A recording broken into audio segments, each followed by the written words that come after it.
All right, moving on to working as a heel. What characteristics, basic characteristics, make up a good heel character? Once again, the only rule of thumb is there is no rule of thumb, because there's been heels that stretch the gamut in this business. There's the cool heels. Ric Flair was one of the original cool heels. There's the just pissy ass little Weasley heel. I mean, you know, Bobby Heenan was a classic example of the Weasel.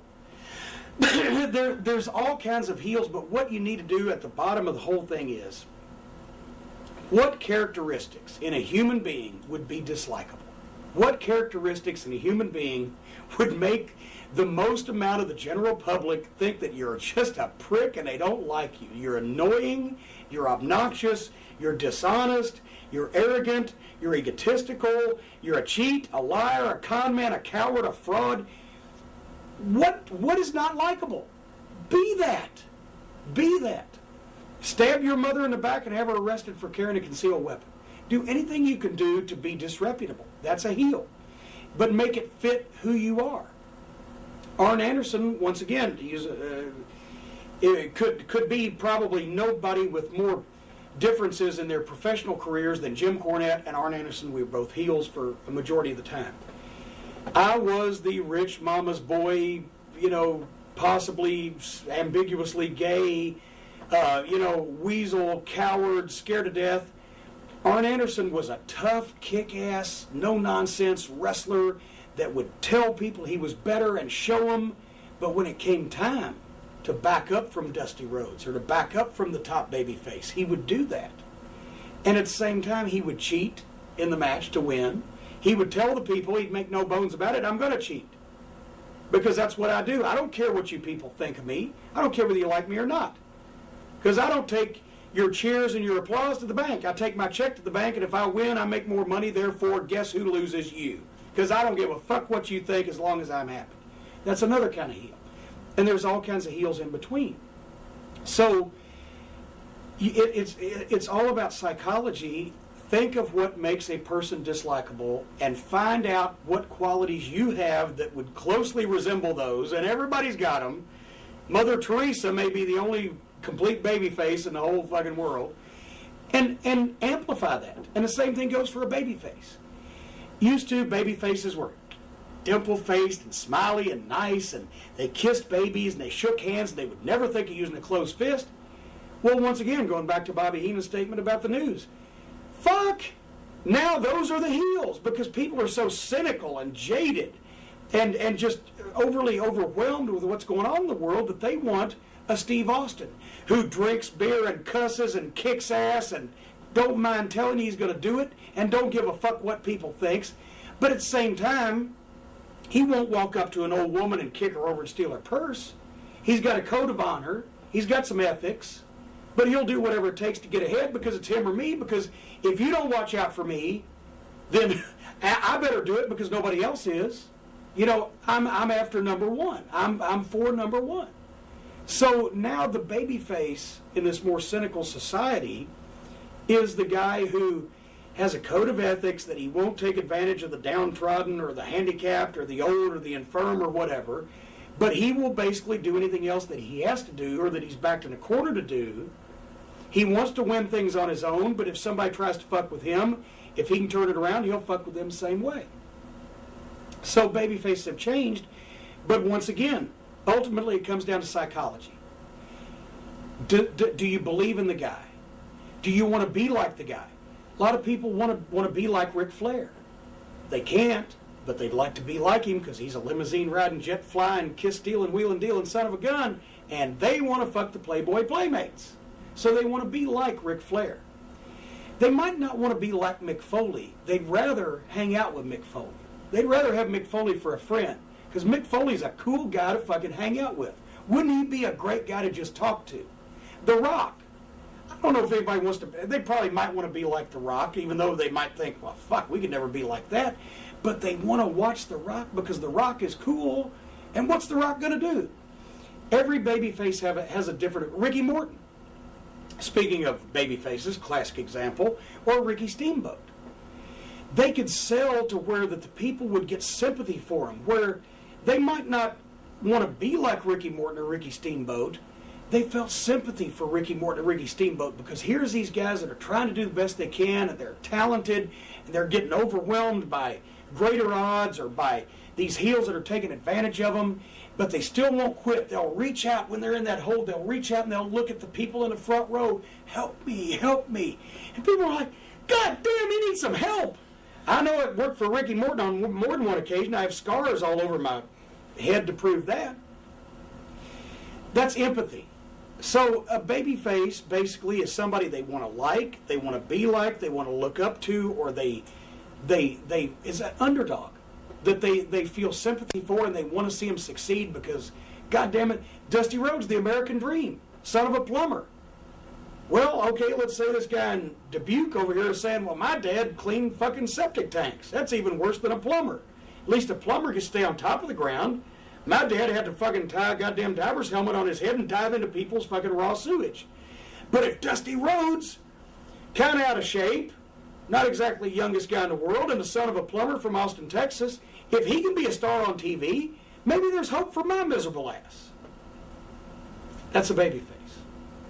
Some likable quality. The exact opposite of a heel. But there's no rule because it's got to be you. Okay. Therein lies the tale. Does this make sense so far? Yes. Okay. Definitely. Looking at not character-wise, as far as things physically that somebody can do a match, or things they can do within the context of a match, what should a heel do within a match? Like, for instance, maybe withholding some big moves, or the pacing of the match. Or... Well, once again, actually, this is not going to sound like it makes sense. The people determine the pacing of the match, even though the first thing we tell guys is don't listen to the people. Don't listen to the people in terms of them telling you what to do. In other words, they say, boring. Johnny Valentine, he'd have a hold on, and if somebody went boring, his look would be like, okay, if you think it's boring now, wait 15 fucking minutes and see how bad it is. And he wouldn't do shit until they stopped, and then he'd do it on his own time. That was years ago, but the point being, the crowd cannot dictate the pace of the match, because once they've learned they can do that, then they will do it every time, because the average American public is a wise ass and will do that. So what you have to do is you have to realize that you're the conductor, they're the orchestra. And you got to give them their money's worth because they paid to see you, but at the same time, they don't know where you're going. So just because they want something right now, this is the age of immediate gratification. Push a button, change channel, push a button, somebody brings you a pizza in 2 seconds, whatever. I wish we had one of those around here now. They don't know where you're going. So you've got to have confidence in the story you're fixed to tell them that you can get past all that. Do not let the people dictate the pace of the match to you, otherwise you're cooked. Tell the story, but at the same time, you've got to hear what they're buying. So when you go out there and you start, and that's why all this stuff about setting matches up in the locker room. Jesus, Mary and Joseph. Okay, I'll throw 3 punches, then you duck, then you hit me twice, you shoot me off. You go for a backdrop. I'll kick you. You stand up. I'll clothesline you. When you take a bump, I'll hit the ropes on the other side. I'll come off. You power slam me. You go to drop an elbow. I'll move. Where the fuck does all that shit come from? Why don't you go out there, have an idea of kind of sort of what you're going to do for a little heat spot, stop the baby face, and have kind of sort of an idea about the finish, and see what they're buying. Because if you go out there and try to sell them chicken for 15 minutes and it's a vegetarian crowd, then you're fucked. You're forcing something down their throat they don't want to buy. Maybe they want to see the babyface kick the heel's ass longer than you had planned. Maybe they don't want to see the babyface kick the heel's ass at all at the first. Maybe they want to see the heel do his shit and the babyface make a comeback. Whatever. You listen to the people react to what you do, and then you do more in that vein because of that. But if you're just in a hold of people going boring or we want blood or whatever, well, fuck you. You're going to get what we give you because we got an idea here. Just sit back, relax. We're fucking this dog. You just hold its head and see if you like it at the end. I've never heard a joke that was funny until you got to the punchline. People won't let you get the punchline anymore. In the first 3 minutes, they're like, well, goddamn, is that all we're going to fucking do? Well, wait a goddamn minute. Where else are you going to go? You paid to be there. Sit the fuck down and shut up. That's the thing. So if you set everything up move for move and one foot in front of the other, If it's not working, you can't change it. Why do you think all them Mexican matches go to shit at some point? Have you ever seen one of those 6-man Mexican matches that at some point somebody forgot where the fuck they were and the whole thing goes to shit? I've seen plenty of indie matches like that. So. And well, same thing. It's because they're all goddamn trying to remember where the fuck are we supposed to be? Well, goddamn, calm down, arm drag, grab a fucking hold, get the fuck over it.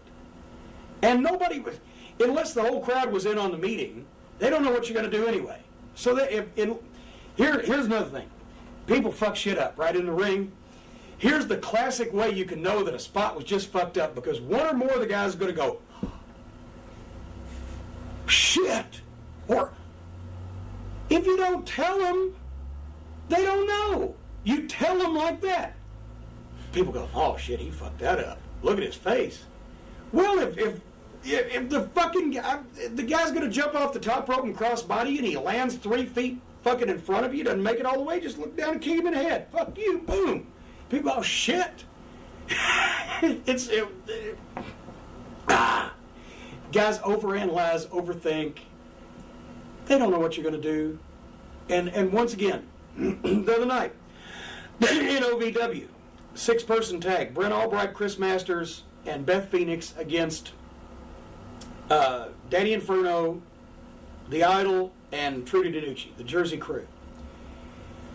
Albright gets thrown out of the ring, and he was thrown evidently so quickly or whatever that he missed the middle rope, and he just went, bam, landed, fucked his shoulder up, and had to be counted out. Well, now that is a glaring slap in the face to the fans that what we do is a work, because all of a sudden everybody's standing around and go, oh, the guys in the match are standing around and go, oh shit, he's hurt. It's a wrestling match. He's supposed to be fucking hurt. There's guys fucking saying hurt all the time, but now, shit, he's really hurt. Now people are going, oh fuck, he's hurt. Everybody's standing around, I sent people out, I said, goddamn, count him the fuck out. Masters get on the microphone and say, my partner may be hurt, but goddamn it, you're not going to win that way. We'll take you 3-on-2. And fucking bing, bing, bing, bing. Well, anyway, what do we do for a finish? Sunset fucking flip. I don't give a shit. Just have the goddamn match. Carry the injured motherfucker out on a spatula. He's hurt. We're attending to him. Meanwhile, the match's still going on. The people now are into it again. Hey. Sunset flip, small package, 1, 2, 3. Yay! But when you slap him in the face with, everybody standing there going, oh shit, what do we do? He's really hurt. It's a fucking wrestling match. He's supposed to be hurt. He's hurt every goddamn minute he's getting beat on. Why is this any different? Because it's real. Well, you know what?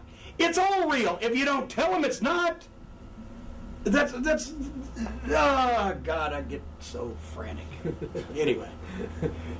All right, well, looking at a heel in a way that he can command attention from a crowd, for instance, like Ric Flair, he'd always command the attention of a crowd. What are some of the little and subtle things that a heel can do to get that? One thing is facial expression. I mean, and you know, I'm sitting on a couch here. I'd stand up to the Buddy Rogers strut. Vince McMahon was influenced greatly by 2 of the greatest heels in the history of the business, Buddy Rogers and Dr. Jerry Graham. When he was a kid growing up, that's who he watched and saw. And when you see Vince McMahon, who has more personality, you know, whether you like him or you don't like him, and that's the mark of a great wrestling personality. Some people hate him, some people love him, whatever. When he goes to the ring and does that strut, that's the second coming of Buddy Rogers and Jerry Graham. What's old is new again. You've got to have body language that indicates that, you know, Flair strutted like a peacock. Flair would stop on the apron and tell the referee, hey, flunky, little man, spread the ropes. I'm a star. You can't go out there. A lot of the baby faces go out there and are so high-strung that they want to pump the crowd up and they want to get the people behind them. And they'll run out there to the ring and they'll jump in and they'll hop up and down like they're doing jumping jacks, and they're probably blowed up before the match starts. And especially even during the match, they're going, yeah! Read it. If you ain't over, the worst thing you can do is go, yeah! Because people don't give a shit and they're going, yeah, fuck you, we ain't doing nothing. You ain't showed us shit yet. So if you don't feel the people with you, yeah, is not going to get them. You have to do something first to get them. Once you hear, okay, they're coming with me a little bit, I think, yeah, power slam, boom, fire up, yeah, and then you go, yeah, and then you go, Okay, I'm quitting while I'm ahead. Back to business. With the heels, you can't, I don't care if you pick out an old woman in the front row and go down her family lineage and talk about what, criminals and whores and prostitutes and disreputable human beings and welfare cases, etc. she was descended from for the last 400 fucking years. If you don't do something in the ring to make them dislike you as a wrestler, they're going to get bored because now you're talking to one person. Now, when they already don't like you, or when you need to kill some time, say in a smaller show or whatever, and there's one of the local fans that really makes a stir, the Hatpin Mary or whatever in the old days, some colorful character, whether it be the drunk guy on the front row or the old lady that climbs over the rail and loses her wig or whatever, when you're taking bumps, boom, boom, boom, boom, boom, and you roll out and you see them, they're now, the people already know them, right? And the people are already getting on you a little bit. You can get on their case, and now the people, because they're going to fire back at you, and now you got something going on. But every crowd is different. You have to pick people. You have to feel what the reaction is. We've had times where we would go out and, we were St. Peter's best friend. We didn't have to do anything. We're baby faces. So don't overplay it. Just go with it. We've had times going out where we were, Hitler's best friend. Where we were the biggest heels in the world, where I didn't have to do shit. In Tulsa and Mid-South wrestling in the old days, I'd stand there and hug the ring post because if I moved, some fucking redneck was going to jump the rail and beat my ass. I didn't have to do anything to get heat. And there's sometimes you go out. I can think of a few times in Nassau Coliseum. There are just terribly jaded folks up there. And nobody gave a shit what we did. They didn't care. It was like somebody had held a gun to their head and said, please go into these wrestling matches right now under penalty of your life, right? So they're sitting there. Start up the McCulloch chainsaw, it doesn't matter. Cut the babies' heads off, kill puppies, they don't give a shit. They ain't buying it, in which case you do your best and you get the fuck out of there. So body language, self-assuredness on babyface or heel side, and just playing with the atmosphere you got. It's not really something you can teach, you just have to feel it. You have to feel it from the atmosphere that, but you can't go out there and hold your head down and, this ain't a babyface. You got to be exciting. You got to have some charisma. You got to have a smile on your face when you're introduced, or at least a look of determination if it's a hot match. As a heel, you got to look down your nose at people. You got to imagine that you're better than they are. You're checking the place out, see if it needs painting. Whatever the case may be. Once again, instead of verbal, it's physical, likable or dislikable characteristics. What are some of the things a heel can do maybe early in a match to kind of set the story of a match or set the tone?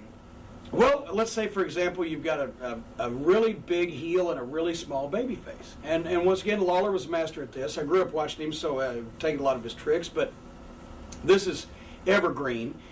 Instead of, generally in a match, the baby face is going to kick ass for however many minutes and then get cut off, right? But if you got a baby face that's 6 feet tall, 215, and a heel that's 7 feet tall, 330, does that seem legitimate? No. So what you're going to do is the heel is going to come out and be a cocky, arrogant son of a gun, and he's going to snatch the little guy by the neck like a pit bull grabbing a terrier. He's going to throw him across the ring, and he's going to illustrate for a couple minutes that there's no possible way that this guy can ever beat him, take him off his feet, hurt him, whatever, so that finally, when the babyface gets an opening to outquick him, outsmart him, or outthink him, and hits the ropes or comes off the top or does whatever the case or kicks him in the balls, I don't care what it is, and the big monster goes down, the place blows. Because you have made the opponent a monster. You've made the Frankenstein monster dangerous, and now the little villager, without even a torch, just knocked him on his ass. He's still got a chance. He's still got some hope. Fooled you. You've got to. That's only a smart way to do it. Or if the baby face is inordinately over, is really super over with the crowd, whereas the heel is just coming up and they're not sure whether they'll take him as a top guy. First thing that the baby face needs to do is get his ass kicked for a couple minutes. Not necessarily, 100 miles an hour, but at a pretty deliberate pace to show that he can't figure out how to get the handle on this guy. And then when he finally does figure it out and he starts taking it back to the heel, now the people are into it. Now you've hooked them. So you just start to match backwards. Okay.